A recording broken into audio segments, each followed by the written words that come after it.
Ukuri n'ibitari vyo bivugwa ku busugi. Si rimwe si kabiri muramaze kumva abantu bavuga ngo ntukanyonge ikinga uri umukobwa wohava utakaza ubusugi. Hari nabo twumva ngo nakahebanye na naka kubera atari isugi. Mbe mwari muzi ko byinshi twibaza ku busugi atari vyo? Reka tubirabire hamwe. Ubusugi ni iki? Ubusugi ni ijambo bakunze gukoresha ku muntu ataragira uwo baryamana. Kuri bamwe kuryamana bisigura ko umuhungu n'umwigeme bahuje ibitsina.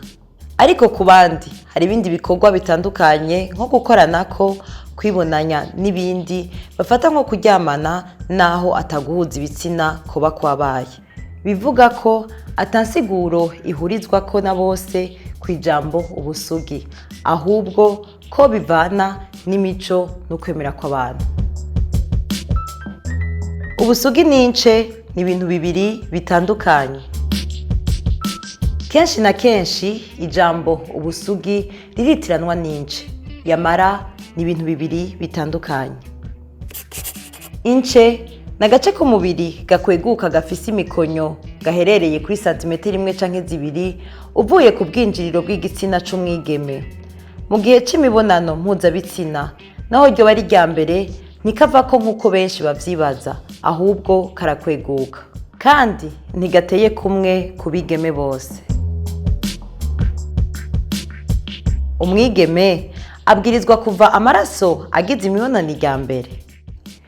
Ico twomenya nuko ibice birenga 50% by'abakobwa batava amaraso naho ryo bari rya mbere bakoze imibonano mpuzabitsina. Imvo nuko mu gihe c'imibonano mpuzabitsina ince zidacika ahubwo zirakweguka. Yamara kuri bamwe udukonyo tuzigize turacika bigatuma hashobora kuboneka uturaso dukeya. Mbe kunyonga ikinga biratwara ubusugi? Nta namba, nkuko twabivuze ince s'agace gashobora gucibwa n'igitsina gabo canke ikindi gikoresho, ahubwo n'agace gakweguka. Guca ince mbe birashoboka? Iyo mvugo ishingiye kuri uko kuntu benshi bibaza ko ince ari agahimba agatabuka kandi gasa n'akazibiye inzira y'igisabo c'umwigeme. Yamara nkuko twabibonye suko bigenda.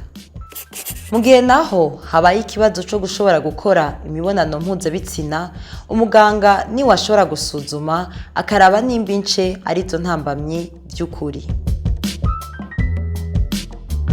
None ni gute womenya ko umukunzi wawe atarahuza ibitsina? Haba ku muhungu canke ku mukobwa, ikintu kimwe conyene cokwemeza ko umukunzi wawe atarabikora ni ikiganiro gifatiye ku kwizerana. Haba kwa muganga canke ahandi nta nahamwe bashobora gupima ico benshi bita ubusugi.